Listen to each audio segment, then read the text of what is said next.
தமிழ்நாட்டுல வைராக்கியமுள்ள வாலிபர்களை தேவன் எழுப்பிவிட்டார். தேவனுக்காக எதையும் செய்யக்கூடிய வல்லமையும் பயமும் இல்லாத கிறிஸ்தவ ஊழியர்களாக, மிஷினரிகளாக, தீர்க்க தரிசிகளாக, வர்ஷிப் லீடர்களாக தேவன் வாலிபர்களை, வாலிப பெண்களையும் உயர்த்தி கொண்டு வரார். தமிழ்நாடு இந்தியாவிற்கு ஒரு முன்மாதிரியான மாநிலமாக கிறிஸ்துவத்துல தேவனை பின்பற்றுவதில், தேவனுக்குரிய காரியங்களில முதன்மையான இடத்துல இருக்கு. அதுல எந்த சந்தேகமும் கிடையாது.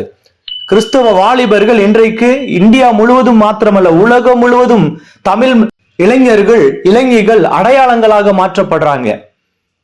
எனக்கு தெரிஞ்ச ஒரு சகோதரன் தன்னுடைய சேலரியில 10% தேவனுக்காக கடைசியா ஒரு 5 ஆண்டுகளாக கொடுத்து வராரு. எல்லா சூழ்நிலையும் இருக்கு, திருமணம் ஆயிருக்கு, குழந்தை இருக்கு, தேவைகள் இருக்கு.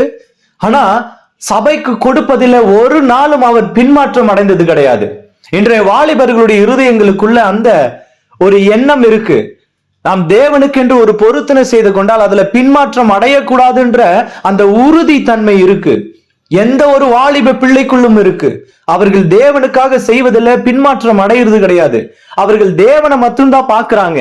எந்த மனுஷனையும், எந்த ஒரு ஊழியனையும், அவருடைய எந்த செய்கையையும் பார்க்கிறதுல என்பது கண் கூடாக தெரிகிறது அநேக இடத்துல.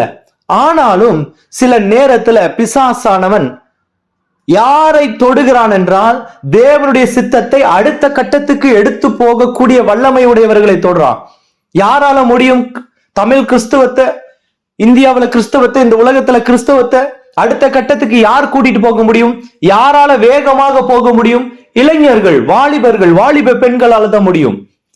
மோசே அவரால் நடக்க முடியாத, ஓட முடியாத வயதான காலகட்டத்துல தேவன் அவரை மலை மேலிருந்து எடுத்துக்கொள்ளும் பொழுது அந்த கடமையை யோசுவாவின் இடத்துல கொடுக்கிறாரு. எதற்காக? அவன் வாலிபனா இருந்தா, துடிப்புள்ளவனா இருந்தா.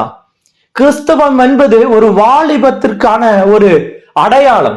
இயேசு கிறிஸ்து இந்த உலகத்துல வரும் பொழுது ஒரு வாலிபராய் இருந்தாரு. அவர் தன்னுடைய வாலிபத்துல எல்லா இச்சைகளையும், எல்லா காரியங்களையும் அடக்கி முன்மாதிரியா இருந்தார்.